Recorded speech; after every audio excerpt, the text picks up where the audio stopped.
எல்லாரும் சொல்கிறாங்க, எலெக்ஷனுக்கு முன்னாடியே ஜனநாயகன் திரைப்படம் ரிலீஸ் ஆகியிருந்ததுன்னா தலைவர் விஜய் அவர்கள் 234 தொகுதியிலையும் வின் பண்ணியிருப்பார் அப்படின்னு. தனி மெஜாரிட்டியாகவே ஆட்சி அமைச்சிருப்பார் அப்படின்றது என்னவோ உண்மைதான். ஆனால் அப்படி ஒரு நிகழ்வு நடந்திருந்ததுன்னா நம்ம தமிழ்நாட்டு மக்களுக்கும் சரி, தலைவர் சிஎம் விஜய் அவர்களுக்கும் சரி, எவ்வளவு பெரிய ஒரு ஏமாற்றமான ஒரு நிகழ்வுகளாக நிகழ்ந்திருக்கும் என்பதை பற்றி யாராவது யோசித்து பார்த்துருக்கீங்களா? முதல்ல தமிழ்நாட்டை விட்டுடுங்க, இல்லை இந்தியாவை கூட விட்டுடுங்க. முதல்ல இந்த உலக நாடுகள்லேயே இந்த ஜனநாயகன் திரைப்படம் வந்து இந்த அளவுக்கு ஒரு மாசான ஒரு கிரியேட்டை உண்டு பண்ணுறதுக்கு முக்கிய காரணம் என்னென்னா தலைவர் விஜய் அவர்களுடைய இந்த முதலமைச்சர் பதவி தான் என்பதை நாம் குறிப்பிடத்தக்க வேண்டி இருக்கின்றது. தலைவர் முதலமைச்சர் சிஎம் விஜய் அவர்களுடைய கடைசி திரைப்படம்ன்றதுனால அந்த திரைப்படத்தின் மேல் வைத்திருந்த மக்களுக்கு வைத்திருந்த அந்த அன்பும் அர்ப்பரிப்பும் அப்படின்றது, அவர்கள் எடுத்து கொண்டாடிய அந்த கொண்டாட்டம்ன்றது உலக அளவில் ஒரு திரைப்படத்திற்காக எந்த அளவிற்கு எங்கேயாவது நிகழ்ந்திருக்கிறதா என்பது நாம் தேடித்தான் பார்க்க வேண்டும். நான் சொல்ல வந்த முக்கியமான விஷயத்த சொல்லிடுறேன்.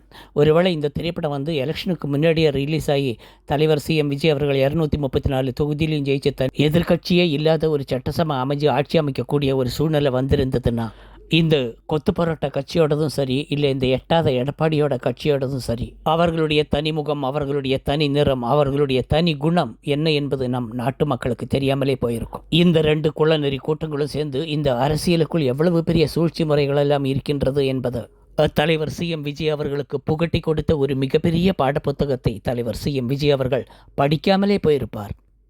ஒரு மைனாரிட்டி அரசாக அமைந்துவிட்டது என்ற ஒரே ஒரு காரணத்திற்காக மட்டும்தான் தலைவர் சிஎம் விஜய் அவர்களுக்கு இந்த ஆட்சி அமைத்த இந்த 2 மாதங்களுக்குள் இந்த கொத்துப்பரோட்டா கட்சியும் இந்த எட்டாத எடப்பாடி கட்சியும் சேர்ந்து பண்ணிய இந்த சூழ்ச்சி முறைகளை எல்லாம் தலைவர் சிஎம் விஜய் அவர்கள் எதிர்கொண்ட அந்த சோதனைகளும் வேதனைகளும் ஒரு மிகப்பெரிய அரசியல் பாடத்தையே கற்றுக் கொடுத்த இந்த குள்ளநெறி கூட்டங்களுக்கு ஒரு மிகப்பெரிய நன்றி.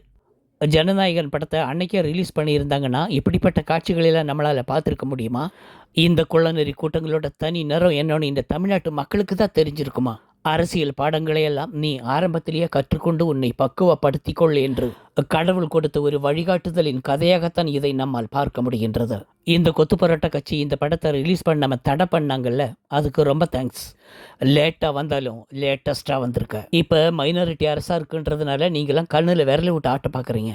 இப்போ வரப்போகுதில் இடைத்தேர்தல் என்ன நடக்க போகுதுன்னு பாருங்கள். தனி மெஜாரிட்டியோட வந்து உங்கள் கண்ணிலையெல்லாம் விரல விட்டு ஆட்ட போகிறாங்களான்னு இல்லையான்னு பாருங்கள். இந்த கொத்து பரோட்டா கட்சியெல்லாம் ஐயோ அம்மம்மான்னு சொல்லிட்டு கதற ஓட விரட்டி அடிக்கிற ஒரு அரசியல் பூகம்பம் நடக்க போகுது. அந்த காட்சிகளும் கதையும் தமிழகம் இனிமேல் தான் பார்க்க போகின்றது.